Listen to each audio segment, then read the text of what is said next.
الحمد لله نحمده ونستعينه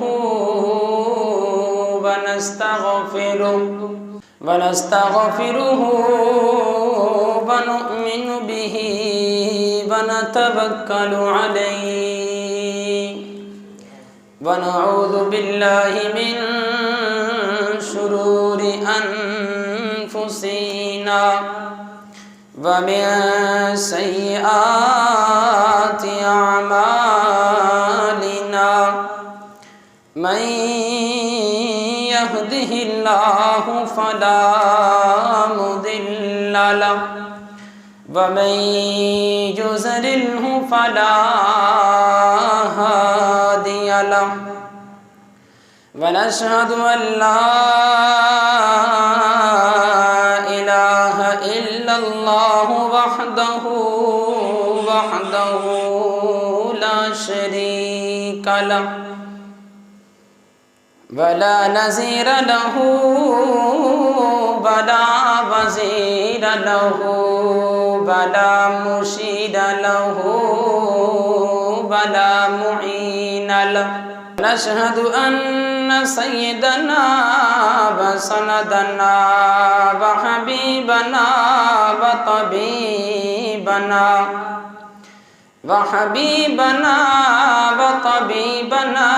وكريمنا معصومنا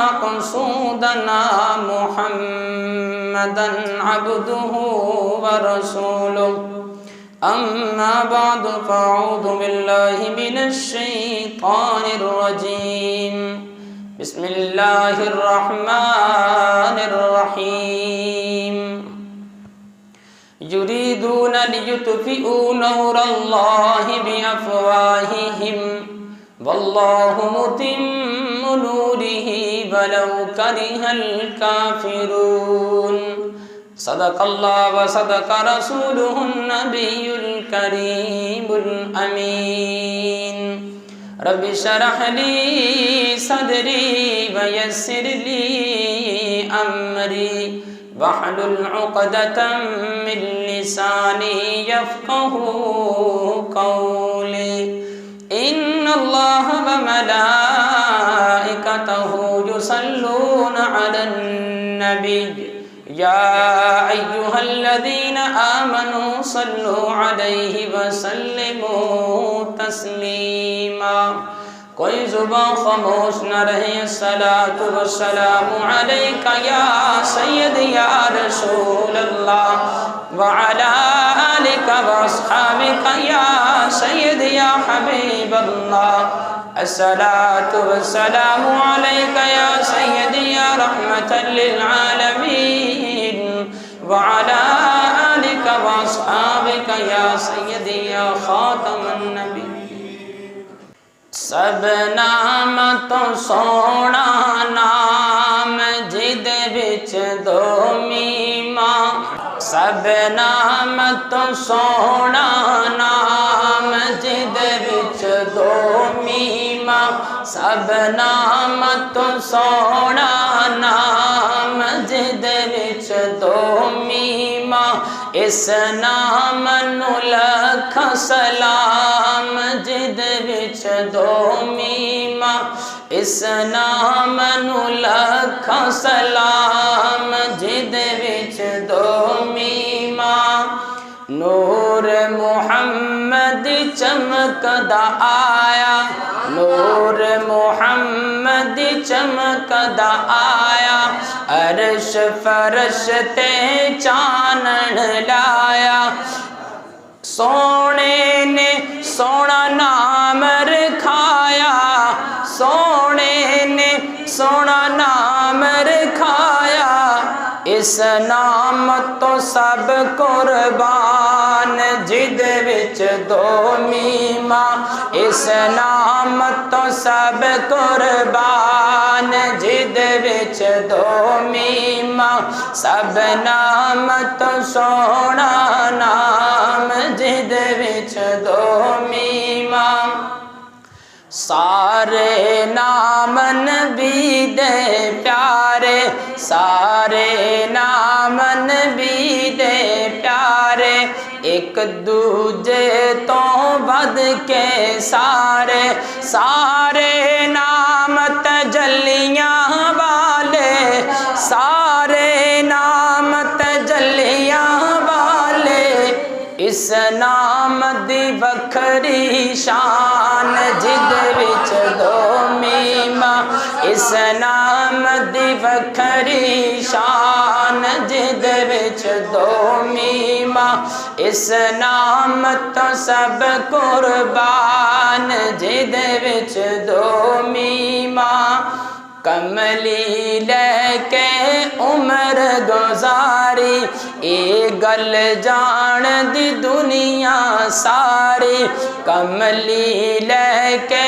عمر گزاری اے گل جان دی دنیا ساری نام نبی تو صدقے واری نام نبی تو صدقے واری اس نام وچ سب دی جان جد وچ دو میما اس نام نو لکھاں سلام جد وچ دو میما نام محمد جگ وچ تمیا سب تو پہلے آدم چومیا نام محمد جگ وچ تمیا سب تو پہلے آدم چومیا پھر جبرائیل امین چومیا پھر چومیا صدیق عثمان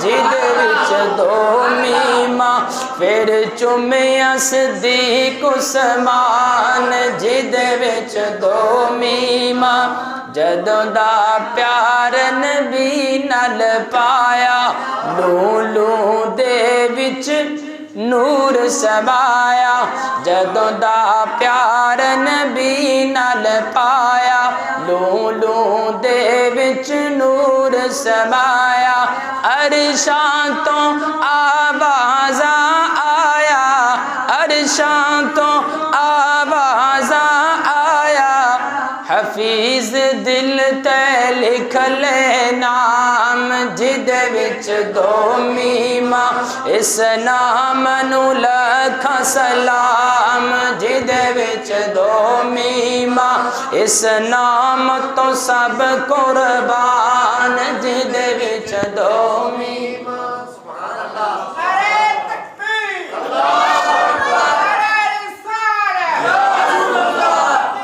قسم کی حمد و ثنا اللہ رب العزت کی ذات کے لیے جو خالق کائنات بھی ہے اور مالک شش جہات بھی ہے اللہ جل وعلا کی حمد و ثنا کے بعد لاکھوں کروڑوں درود پاک امام الانبیاء فخر الانبیاء سید الانبیاء و سید المرسلین احمد مجتبی الاحترام قابل صد احترام میں نے آپ کے سامنے قرآن مجید فرقان حمید کی ایک آیت کریمہ تلاوت کی ہے اللہ رب العزت نے ارشاد فرمایا یریدون لیطفئوا نور اللہ بافواہہم واللہ متم نورہ ولو کرہ الکافرون اللہ تعالیٰ ارشاد فرماتے ہیں کہ کافر کیا کرتے ہیں یریدون لیطفئوا نور اللہ بافواہہم کہ کافر لوگ اپنے منہوں سے اس نور کو بجھانا چاہتے ہیں کافر لوگ اس نور کو بافواہہم اپنے پھونکوں سے اپنے منہوں سے بجھانا چاہتے ہیں اللہ کیا فرماتے ہیں واللہ متم نورہ لیکن اللہ اس نور کو پورا فرمانے والا ہے واللہ متم نورہ اللہ اس نور کو پورا فرمانے والا ہے ولو کرہ الکافرون اگرچہ کافروں کو ناپسند ہی لگے آگے کیا فرمایا اللہ فرماتے ہیں هو الذی ارسل رسولہ بالہدی ودین الحق اللہ تعالیٰ فرماتے ہیں کہ وہ ذات ہے جس نے اپنے رسول کو ہدایت اور دین حق کے ساتھ بھیجا لیظہرہ علی الدین کلہ، تاکہ جو دین اسلام حضور جانے جانا صلی اللہ علیہ وآلہ وسلم لے کر آئے، اس دین اسلام کو اللہ پاک پوری دنیا پر غالب فرما دے۔ آگے فرمایا کہ وَلَوْ كَرِهَ الْمُشْرِكُونَ، اگرچہ مشرکوں کو ناگوار ہی گزرے، ناپسند ہی گزرے، اللہ یہ چاہتے ہیں کہ جو دین اسلام اللہ رب العزت نے اپنے حبیب علیہ السلام کو عطا فرمایا ہے، اللہ پاک اس دین اسلام کو پوری دنیا کے اندر غالب فرمانا چاہتے ہیں۔ ہر نبی کو اللہ خالق لم یزل نے کسی نبی کو ایک معجزہ دیا، کسی نبی کو 2 معجزے، کسی نبی کو 3 معجزے، کسی کو 10 معجزے، کسی کو 50 معجزے عطا فرمائے۔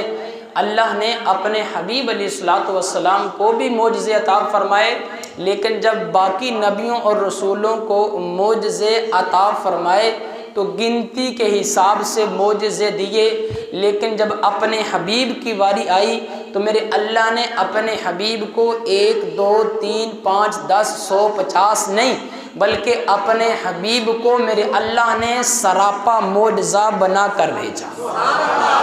اور اللہ نے اپنے حبیب علیہ السلام کو جتنے بھی معجزے عطا فرمائے ہیں، محدثین نے، مورخین نے، صاحب سیرت نگار لکھتے ہیں، بڑی بڑی کتابیں لکھتی، آخر میں یہ کہتے ہیں کہ آقا علیہ السلام کو جو میرے رب نے معجزات عطا فرمائے ہیں، ہماری زندگیاں بیت چکی ہیں، ہماری زندگیاں ختم ہو چکی ہیں، لیکن جو اللہ نے اپنے حبیب کو معجزے عطا فرمائے ہیں وہ قیامت تک بھی ہم گنتی کرتے رہیں تو وہ گنتی ہی نہیں ہو سکتے۔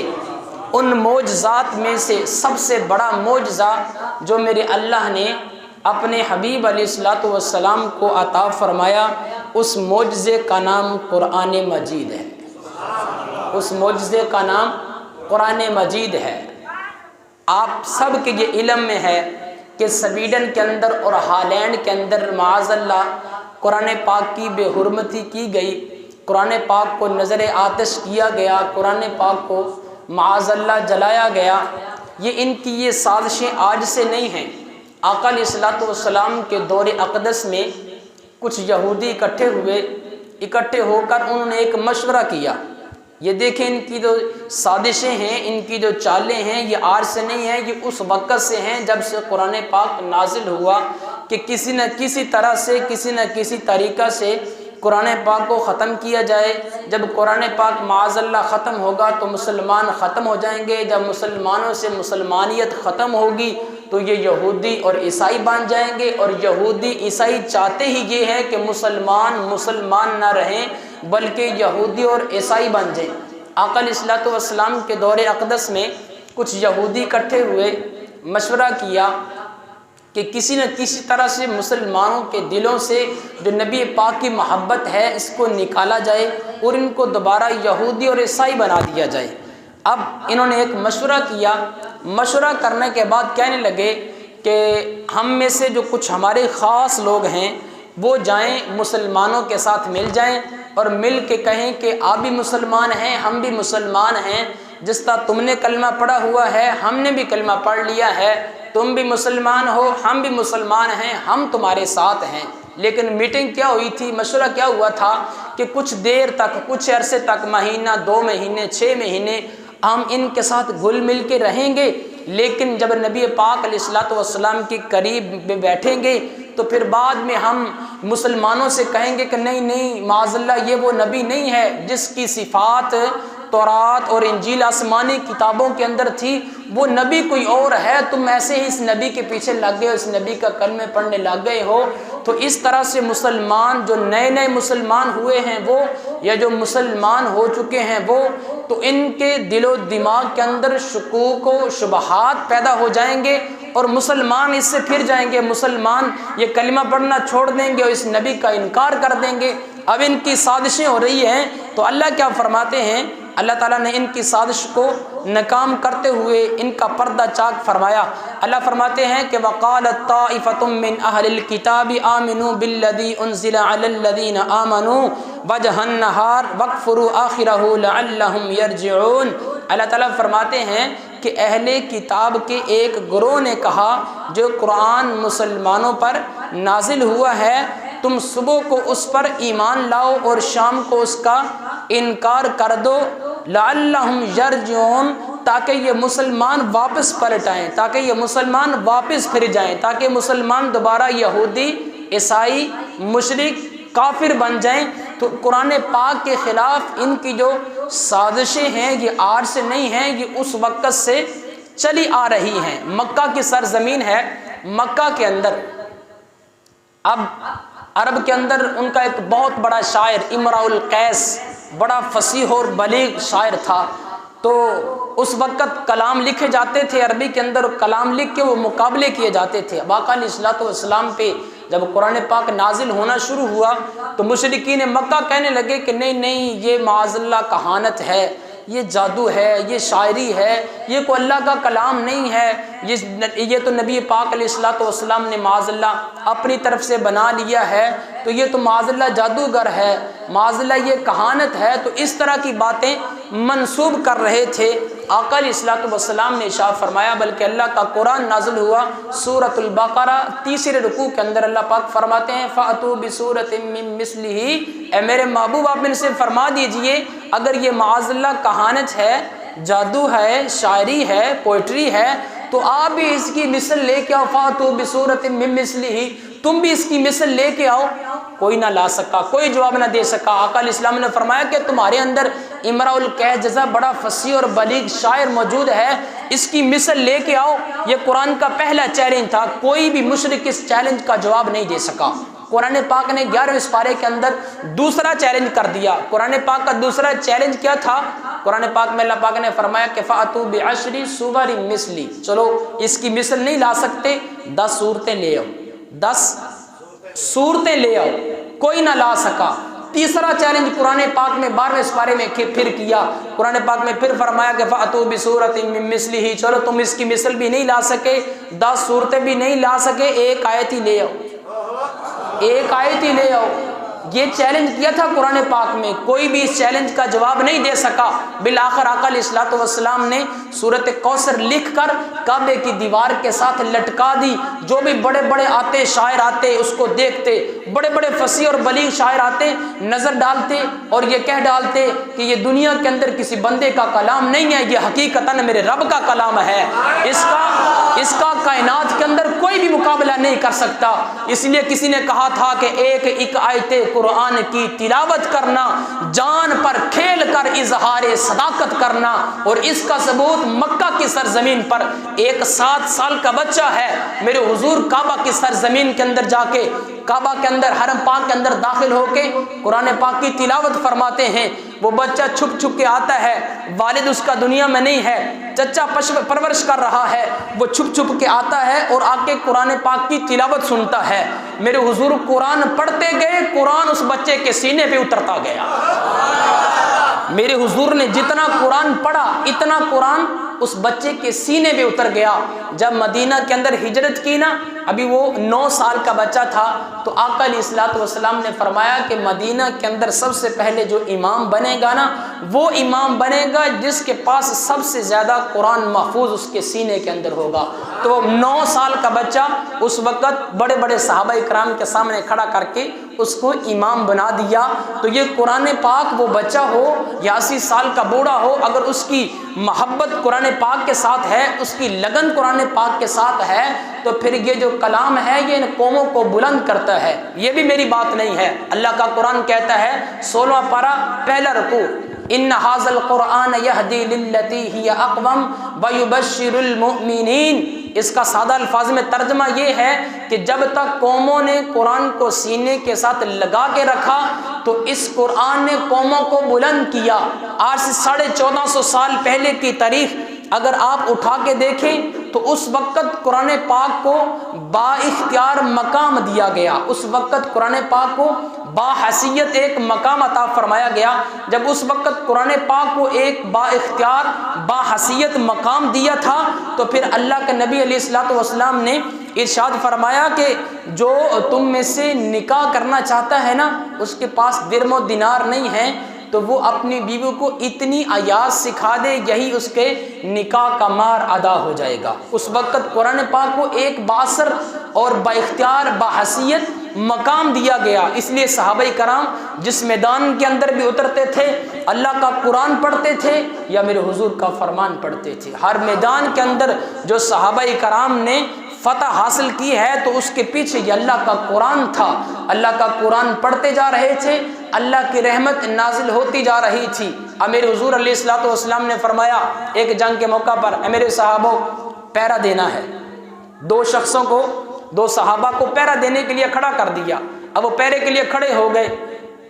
ایک نے کہا یار آپ کھڑے ہو جائیں، پہرا دیں، میں سو جاتا ہوں، پھر میں سو جاؤں گا، آپ پہرا دینا۔ اب دونوں صحابی مشورہ کر کے ایک کھڑا ہو گیا پہرا دینے کے لیے، ایک سو گیا۔ اب یہ جو کھڑا تھا نا، اس نے کہا کھڑا تو ہونا ہی ہے، جاگنا تو ہے ہی، کیوں نہ اللہ کی عبادت کی جائے اور اللہ کا قرآن پڑھا جائے۔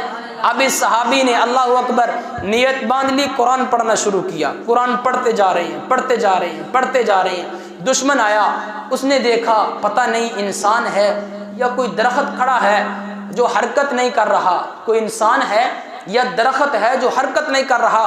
اس نے تیر چلایا، تیر صحابی کے لگا، صحابی نے پھر بھی حرکت نہ کی۔ دوسرا تیر لگا، صحابی نے پھر بھی حرکت نہ کی۔ تیسرا تیر لگا، صحابی نے پھر بھی حرکت نہ کی، حتیٰ کہ خون بہتا ہوا جب دوسرے صحابی کے پاس گیا، اس کے جسم کو لگا تو وہ جلدی سے اٹھے۔ وہ کہنے لگی کہ خون بہ رہا ہے۔ صحابی کی طرف دیکھا، جسم میں تیر لگے ہوئے ہیں۔ جب اس صحابی نے سلام پھیرا تو اس صحابی نے پوچھا بھی تیرے تیر لگے تجھے پتہ نہیں چلا؟ اس نے کہا میں اللہ کے قرآن کی تلاوت میں مگن تھا، مجھے پتہ چل بھی کیسے سکتا تھا۔ حضرت حیدر کرار رضی اللہ تعالیٰ عنہ کے جسم میں تیر لگ گئے۔ جب تیر لگ گئے زخمی ہو گئے۔ اب تیر جو تھا وہ جسم کے اندر پیوست ہو گیا، تیر نکل نہیں رہا تھا۔ تیر نکالنے والوں نے تیر نکالا لیکن تیر نکل نہ سکا۔ تو حضرت علی فرمانے لگے کہ تیر نکال رہی ہو، اس کی تکلیف مجھے بہت زیادہ ہو رہی ہے، تو میں ایسے کرتا ہوں، میں دوبارہ نیت باندھ لیتا ہوں، میں اللہ کا قرآن پڑھتا ہوں، جب اللہ کے قرآن کی اس تلاوت میں مگن ہو جاؤں گا تم تیر نکال دینا۔ حضرت علی نے نیت باندھ لی، قرآن پڑھنا شروع کر دیا، تیر نکال دیے گئے۔ بعد میں حضرت علی سے پوچھا اے علی بتاؤ قرآن تیرے جسم سے تیر نکال دیے گئے ہیں، کوئی تکلیف محسوس نہیں ہوئی؟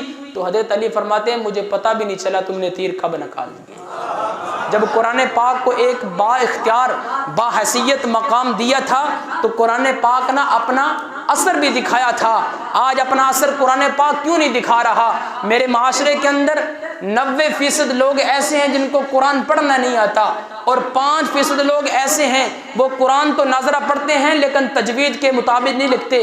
حضرت اجمیر رحمۃ اللہ تعالی علیہ فرماتے ہیں جو بندہ تجوید کے مطابق قرآن پاک نہیں پڑھتا وہ نماز پڑھتا ہے، نماز کی حالت میں بھی اگر ویسے ہی قرآن پاک پڑھتا ہے تو اس کی نماز بھی قبول نہیں ہوتی، کیونکہ قرآن کیا کہتا ہے؟ قرآن پاک میں سورۃ الفرقان میں اللہ فرماتے ہیں وَرَتَّلْنَاهُ تَرْتِيلًا، قرآن کو ایک ترتیل کے ساتھ پڑھا جائے۔ پھر سورۃ مزمل کے اندر پھر فرمایا وَرَتَّلْنَاهُ وَرَتِّلِ الْقُرْآنَ تَرْتِيلًا، سورۃ المزمل کے اندر اللہ رب العزت نے پھر فرمایا کہ قرآن کو ٹھہر ٹھہر کر، قرآن کو ایک ترتیل کے ساتھ، قرآن کو تجوید کے ساتھ پڑھا جائے۔ میرے معاشرے میں کتنے لوگ ہیں جو قرآن پاک کو تجوید کے ساتھ پڑھتے ہیں؟ آج ہم نے قرآن پاک سے جو ہماری محبت، جو ہمارا پیار، جو لگن، جو چاہت ہونی چاہیے تھی، آج وہ مسلمانوں سے ختم ہو چکی ہے۔ آج سے یہ میرے بزرگ بیٹھے ہیں، آج سے 50 سال پیچھے پلٹ کے جاؤ، گاؤں کے اندر سے جب کسی گلی بازار کوچے سے گزرتے تھے تو صبح کے وقت اللہ کے قرآن کے پڑھنے کی آوازیں آیا کرتی تھی۔ آج ہم گزرتے ہیں تو قرآن پڑھنے کی آواز نہیں آتی، یا ڈراموں کی آواز آتی ہے، یا فلموں کی آواز آتی ہے، یا جناب والا گالیاں دینے کی آواز آتی ہے۔ اگر ہم نے قرآن پاک کو ایک باحیثیت، باوقار اور بامقام اختیار دیا ہوتا تو جس طرح آج یہود و نصارہ قرآن پاک کو جلا رہے ہیں، نظر آتش کر رہے ہیں، ان کو کبھی بھی جرت نہ ہوتی کہ قرآن پاک کو جلاتے اور قرآن پاک کی بے حرمتی کرتے۔ قرآن پاک کی بے حرمتی صرف اس لیے کی جا رہی ہے جو مسلمانوں کی قرآن پاک سے محبت تھی وہ محبت ختم ہو گئی۔ ایک صحابی کہتے ہیں میں کہ رات کے وقت سفر کر رہا تھا، سفر کرتے کرتے ایک جگہ پر میں نے اپنے خیمہ لگا دیا اور سو گیا۔ جب آدھی رات کا وقت ہوا تو جس جگہ پر میں سویا ہوا تھا اسی جگہ سے قرآن پاک کے پڑھنے کی آواز آ رہی تھی، اور صورت ملک میں نے مکمل سنی۔ جب صورت ملک مکمل ہوئی وہ صحابی وہاں سے چلا، سفر کرتے کرتے مدینہ کے اندر پہنچا، آقا علیہ الصلوۃ والسلام کی بارگاہ ناز میں حاضر ہوا، عرض کی یا رسول اللہ صلی اللہ علیہ وسلم مجھے پتہ نہیں تھا، لیکن میں سفر کرتے کرتے ایک جگہ پر پہنچا تو وہاں پر میں نے دیکھا کہ میں نے خیمہ لگایا، خیمہ لگانے کے بعد رات کو سو گیا، آدھی کا رات کا وقت ہوا تو وہاں سے اس زمین سے سورۃ ملک پڑھنے کی آواز آ رہی تھی۔ میرے حضور نے فرمایا وہ میرا فلاں صحابی تھا جو سفر کرتے ہوئے یہاں پر فوت ہو گیا تھا، اس کو اس جگہ پہ دفن کر دیا تھا، وہ ساری زندگی سورۃ ملک کی تلاوت کرتا رہا، تو آج مرنے کے بعد بھی اس کی قبر سے سورۃ ملک کی تلاوت کرنے کی آواز آ رہی ہے۔ جب لوگوں نے قرآن پاک کو پڑھا تو پھر قرآن پاک نے لوگوں کو عظمتیں عطا کی ہیں۔ ان ھذا القرآن یہدی للتی ہی اقوم ویبشر المؤمنین۔ حضرت امام اعظم ابو حنیفہ رحمۃ اللہ علیہ سے پوچھا گیا امام صاحب بتاؤ آپ نے قرآن کو کیسے پایا؟ امام صاحب فرماتے ہیں کہ میں نے قرآن پاک سے 90,000 مسائل اخذ کیے ہیں لیکن ابھی تک معنی مکمل نہیں ہوا۔ حضرت امام مالک رحمۃ اللہ علیہ سے پوچھا گیا آپ نے فرمایا کہ 4 جلدیں مکمل ہو گئی لیکن ابھی تک معنی مکمل نہیں ہوا۔ حضرت امام غزالی رحمۃ اللہ علیہ سے پوچھا گیا اے امام غزالی آپ بتاؤ آپ نے قرآن کو کیسے پایا؟ تو امام غزالی فرماتے ہیں میری زندگی بیت چکی ہے، میری زندگی کا تجربہ یہ ہے، قرآن پاک سے بڑے موتی نکالے ہیں، لوگوں کے سامنے پیش کیے ہیں، لیکن قرآن اتنا آسان ہے، اتنا آسان ہے 6-7 سال کے بچے کے سینے میں اتر جاتا ہے، لیکن مشکل اتنا ہے کہ 1400 سال سے لوگ اس میں غوطے لگا رہے ہیں، ابھی تک موتیوں کو تلاش نہیں کر سکے۔ حضرت امام احمد بن حنبل رحمۃ اللہ علیہ سے پوچھا گیا امام صاحب بتاؤ آپ نے قرآن کو کیسے پایا؟ امام احمد بن حنبل رحمۃ اللہ علیہ فرماتے ہیں ایک دن مجھے خواب میں آقا علیہ الصلوۃ والسلام کی زیارت ہوئی تو میں نے آقا علیہ الصلوۃ والسلام کی بارگاہ ناز میں عرض کی یا رسول اللہ صلی اللہ علیہ وسلم قرآن کو سمجھ کر پڑھو تب ثواب ہے یا بغیر سوچے سمجھے پڑھو تب ثواب ہے؟ تو میرے حضور نے فرمایا کہ احمد قرآن کو سمجھ کر پڑھ تب بھی ثواب ہے، بغیر سوچے سمجھے پڑھ تب بھی ثواب ہے، لیکن پڑھو تو صحیح۔ ہم نے قرآن پڑھنا ہی چھوڑ دیا۔ منشی رحمت علی بہت بڑے اللہ کے ولی گزرے ہیں، وصال ہو گیا، جب وصال ہو گیا تو ان کو قبر کے اندر دفن کر دیا گیا۔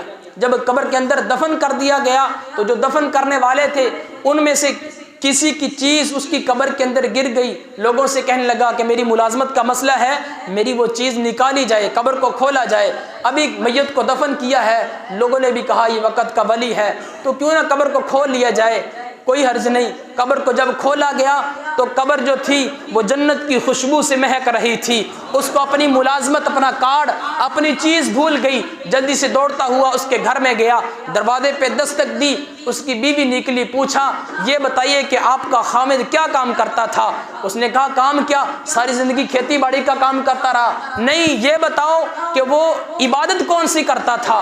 درود پاک پڑھتا تھا، نمازیں پڑھتا تھا، قرآن پڑھتا تھا، کیا کرتا تھا؟ اس عورت نے کہا 45 سال ہو گئے مجھے اس کے نکاح میں، لیکن آج تک اس بندے نے نماز نہیں پڑھی، ہاں اتنا کام ضرور کرتا تھا، کوئی اور عبادت نہیں کرتا تھا، لیکن صبح کے وقت قرآن لے کے بیٹھ جاتا، قرآن پڑھا ہوا نہیں تھا، قرآن پاک کی سطروں پہ انگلی پھیرتا اور یہ کہتا کہ یا اللہ تو نے یہ بھی سچ کہا، یا اللہ تو نے یہ بھی سچ کہا، یا اللہ تو نے یہ بھی سچ کہا، یا اللہ تو نے یہ بھی سچ کہا، لیکن اس طرح سے وہ مر گیا۔ لیکن مرنے کے بعد اللہ پاک نے جو اس کو مقام دیا، جو عظمت دی ہے، رفعت دی ہے، بلندی دی ہے، شان دی ہے، وہ شان یہ ہے کہ مرنے کے بعد اس کی قبر سے جنت کی خوشبو آ رہی ہے۔ قرآن پاک سے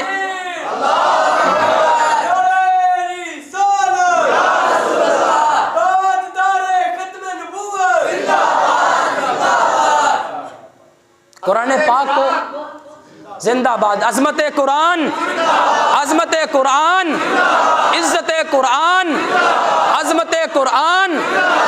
ہارون الرشید بہت بڑا بادشاہ گزرا ہے تو اس نے امام مالک رحمۃ اللہ علیہ سے کہا کہ اے امام مالک میں یہ چاہتا ہوں کہ سرکاری طور پر نا جو آپ کی کتاب موطا امام مالک ہے اس کو سرکاری طور پہ نافذ کر دیا جائے۔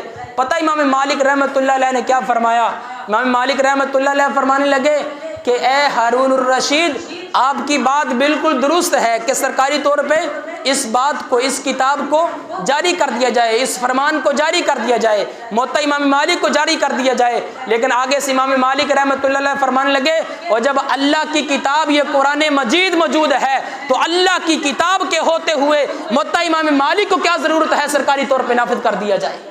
آج اگر پاکستان سے، جو پاکستان اسلام کے نام پہ بنا، اگر پاکستان جب سے بنا ہے تب سے لے کر آج تک ملک پاکستان کے اندر اس کتاب قرآن مجید کو باعزت، با اختیار، با حیثیت اگر مقام دیا ہوتا تو اللہ کی قسم پوری دنیا کے اندر کسی یہودی اور عیسائی کو قرآن پاک کو جلانا تو دور کی بات ہے، اگر کوئی یہودی یا عیسائی قرآن پاک کی طرف انگلی اٹھاتا تو اس کے بازوں کو کاٹ دیا جاتا، اپنی زبان کو اٹھاتا تو اس کی گدی سے کھینچ لی جاتی، اپنے قدموں کو بڑھاتا اس کی ٹانگیں توڑ دی جاتی۔ اگر آج پوری دنیا کے اندر یہودی اور عیسائی پمپ رہی ہے اور قرآن پاک کی بے حرمتی کر رہی ہے تو اس کی وجہ یہ ہے کہ ہماری جو قرآن پاک سے محبت تھی وہ محبت ختم ہو گئی ہے۔ اللہ کی قسم یہ پاکستان کے اندر بھی اگر پاکستان کے اندر قرآن پاک کے مطابق قوانین کو نافذ کیا گیا ہوتا، یہ مشکل نہیں ہے، مشکل اس لیے ہے، پریشان کن صورت یہ ہے کہ اس کے مقابلے میں پاکستان کے اندر ایک کالا قانون لایا گیا ہے جو کوئی پاکستان کے ان قوانین کو قانون سمجھتا ہی نہیں ہے۔ اگر آج 200 بندے، 300 بندے، 400 بندے قرآن پاک کی یہ کتاب اٹھا کر عدالت کے اندر چلے جائیں اور جج سے منت و سماجت کر کے کہیں کہ جج صاحب اس کتاب کے مطابق ہمیں انصاف چاہیے، تو وہ جج کہتا ہے تم توہین عدالت کر رہی ہو، توہین عدالت کے مجرم میں پابند سلاسل کر دیا جاتا ہے۔ اللہ کی قسم اگر اس کتاب کے مطابق اسی پاکستان کی سرزمین پر ہم نفاذ کر دیں کہ پاکستان کی سرزمین کے بعد آج کے بعد پاکستان کے جو قوانین ہیں ان پر عمل ہوگا، آج کے بعد پاکستان کے اندر کسی بھی قانون کو کٹہرے میں نہیں لایا جائے گا، اگر کٹہرے کے اندر کوئی قانون آئے گا تو وہ صرف اور صرف قرآن پاک کے مطابق ہوگا۔ پاکستان کے اندر اگر قرآن پاک کیا کہتا ہے؟ قرآن پاک یہ کہتا ہے کہ اگر کوئی بندہ چور کرتا ہے اس چور کی سزا یہ ہے کہ اس کا ہاتھ کاٹ دیا جائے۔ قانون پاکستان کیا کہتا ہے؟ آپ کی عمریں گزر گئی اسی پاکستان کے اندر، آج تک یہ سزا کسی نے پاکستان کے اندر دیکھی ہے؟ کسی نے نہیں دیکھی۔ پاکستان کے اندر یہ قرآن پاک کیا کہتا ہے؟ قرآن پاک یہ کہتا ہے کہ اگر کوئی پاک دامن عورت پر الزام لگاتا ہے تو اس کو کوڑے لگائے جاؤ، لیکن قانون پاکستان کیا کہتا ہے؟ ایسا نہیں ہوگا۔ آگے قرآن کیا کہتا ہے؟ اگر قرآن کہتا ہے کوئی شراب پیتا ہے، زانی ہے، شرابی ہے، کبابی ہے، تو قرآن کہتا ہے کہ 80 کوڑے لگاؤ، لیکن قانون پاکستان کیا کہتا ہے؟ ایسا نہیں ہوگا۔ قرآن کہتا ہے اگر زنا کرنے والا مرد یا عورت اگر غیر شادی شدہ ہیں تو ان پر کوڑے لگائے جائیں، اگر غیر شادی شدہ ہیں تو ان پر کوڑے لگائے جائیں، اگر شادی شدہ ہیں تو ان کو سنگسار کیے جائے، مگر قانون پاکستان کیا کہتا ہے؟ یہ نہیں ہوگا پاکستان کے اندر۔ اچھا قرآن پاک پھر کیا کہتا ہے؟ قرآن پاک کہتا ہے کہ آنکھ کے بدلے آنکھ ہے، کان کے بدلے کان ہے، ناک کے بدلے ناک ہے، زبان کے بدلے زبان ہے، جان کے بدلے جان ہے، کہ جو جس کی جو چیز ضائع کرتی ہے قرآن کہتا ہے اس کی وہی چیز ضائع کر دی جائے۔ قانون پاکستان کیا کہتا ہے؟ یہ نہیں ہوگا۔ آگے قرآن کیا کہتا ہے؟ قرآن پاک کہتا ہے سود حرام ہے، اللہ سے اعلان جنگ ہے، مگر قانون پاکستان کیا کہتا ہے؟ یہ جاری رہے گا۔ یہ تمام کی تمام چیزیں جب اس مقدس کلام کے خلاف ہیں تو پھر تم پر رحمتیں نہیں آئیں گی، برکتیں نہیں آئیں گی، پھر یہ یہودی عیسائی اٹھ کر قرآن پاک کی بھی حرمتی ہی کریں گے۔ اس کے لیے آپ کو میدان میں آنا ہوگا، آپ کو میدان عمل کے اندر اترنا ہوگا، آپ کو یہ قرآن پاک اپنی نسلوں کو تجوید کے مطابق، قرات کے مطابق پڑھانا ہوگا، سمجھانا ہوگا، سکھانا ہوگا۔ یار ہم نے اپنے بچے کو پروفیسر بنانے کے لیے، ڈاکٹر بنانے کے لیے، انجینئر بنانے کے لیے بچے کی پیدائش سے لے کر اس کی 30 سالہ زندگی تک شب و روز دن رات محنت بھی کرتے ہیں، پیسہ بھی لگاتے ہیں، بھاری فیسیں بھی عطا کرتے ہیں، مگر افسوس جو قرآن پاک مفت میں پڑھایا جا رہا ہے اس قرآن پاک کو ہم مفت میں بھی تجوید کے مطابق نہیں پڑھ سکتے۔ یہ افسوس ہی کیا جا سکتا ہے، دکھ ہی کیا جا سکتا ہے اگر آج بھی مسلمان سینہ تان کر میدان عمل کے اندر آ جائیں کہ آج کے بعد ہم قرآن پاک کو خود بھی پڑھیں گے، بچوں کو بھی پڑھائیں گے، ہمارے گھر سے موبائلوں کی آواز نہیں آئے گی، ٹی وی کی آواز نہیں آئے گی، فلم و ڈراموں کی آواز نہیں آئے گی، صرف اللہ کے قرآن کی آواز آئے گی۔ یہ آواز آنا تم شروع کر دو، اللہ کی رحمت پاکستان پر نازل نہ ہو تو پھر کہنا، لیکن اس کے لیے شرط یہ ہے کہ قرآن پاک کے مطابق اپنے آپ کو ڈھالنا ہوگا، قرآن پاک کے مطابق اپنی زندگیوں کو لانا ہوگا۔ یہی قرآن کہتا ہے ما آتاکم الرسول فخذوہ، جو چیز میرا محبوب تمہیں دیتا ہے وہ لے لو، وما نہاکم عنہ فانتہوا، جس چیز سے میرا محبوب منع کرتا ہے اس سے رک جاؤ۔ گویا کہ لقد کان لکم فی رسول اللہ اسوۃ حسنہ، کہ میرے محبوب کی زندگی تمہارے لیے اسوہ حسنہ ہے، میرے محبوب کی زندگی کو اپنانا تمہارا کام ہے۔ جس طرح صحابہ کرام کی مدد کے لیے اللہ کے فرشتے اترے تھے، صحابہ کرام کہتے ہیں ہم بدر کے اندر پہنچے، ہم تلوار چلاتے نہیں تھے، اشارہ ہی کرتے تھے، مشرک کی گردن تن سے جدا ہو جاتی تھی۔ ہم نے عرض کی یا رسول اللہ صلی اللہ علیہ وسلم یہ معاملہ سمجھ میں نہیں آتا، ہم تلوار مارتے نہیں ہیں، تلوار کا اشارہ کرتے ہیں، مشرک کی گردن تن سے جدا ہو جاتی ہے۔ میرے حضور فرماتے ہیں اے میرے غلاموں، بدر کے میدان میں تم نکلے ہو، تمہاری مدد کے لیے اللہ کے فرشتے ہیں جو ان مشرکین کی گردنوں کو تن سے جدا کر رہے ہیں۔ یار میدان عمل کے اندر نکلنا تمہارا کام ہے، پھر کفار کو یہود و نصارہ کا صفایا کرنا میرے خدا کا کام ہے۔ تو اس لیے میدان عمل کے اندر نکلو، نور خدا ہے، کفر کی حرکت کے خندائے زن، پھونکوں سے یہ چراغ بجھایا نہ جائے گا۔ اللہ رب العزت کی بارگاہ ناز میں دعا ہے اللہ عمل کی توفیق عطا فرمائے، اور آپ تمامی احباب سے میری مؤدبانہ گزارش ہے، التجا ہے کہ آج ابھی نماز جمعہ ادا کرنے کے فوراً بعد چوک کے اندر ہم نے بھرپور ایک احتجاج ریڈ کارڈ کروانا ہے، چونکہ ہمارے پاس تو طاقت نہیں ہے کہ ہم نکلیں اور اس یہودی عیسائی کا سر تن سے جدا کر دیں، ہم کم سے کم احتجاج تو ریکارڈ کروا سکتے ہیں نا۔ تو اس کے لیے جتنی بھی کائنات کے اندر ہماری مجبوریاں ہیں وہ ساری کی ساری مجبوریاں ایک طرف ہیں، قرآن پاک کی حرمت کا مسئلہ ایک طرف ہے، میرے حضور کی ناموس کا مسئلہ ایک طرف ہے۔ اس لیے اپنی جان پر کھیل کر بھی اگر قرآن پاک کی حفاظت کے لیے ہمیں نکلنا پڑا تو ہم نکلیں گے۔ یہ احتجاج کیا جا رہا ہے، تمامی احباب سے گزارش ہے، کوئی بھی ہے کتنی بھی مجبوری ہے اس کو پس پشت ڈال کر ابھی ہم نے سنتے ادا کرنے کے فوراً بعد ایک قافلے کی شکل میں چوک کے اندر جانا ہے۔ باقی ائمہ حضرات بھی اپنے اپنے قافلے لے کر چوک کے اندر پہنچیں گے، تاجر برادری بھی آئے گی، انجمن غلامان مصطفیٰ والے بھی آئیں گے، سنی فورس والے بھی آئیں گے، تحریک لبیک یا رسول اللہ والے بھی آئیں گے، تمامی احباب تقریباً وہاں پہ جمع ہو رہے ہیں۔ تو میری تمام سے گزارش ہے بھرپور طریقے سے یہاں پر اللہ اس کے حبیب کی رضا کے لیے، میں صبح درس قرآن میں بھی یہ حدیث پاک عرض کر رہا تھا کہ میرے حضور علیہ الصلوۃ والسلام نے فرمایا جس طرح تم اپنے ساتھیوں کو جانتے اور پہچانتے ہو نا، اس طرح میں اپنے ہر امتی کو تم سے زیادہ جانتا بھی ہوں، پہچانتا بھی ہوں۔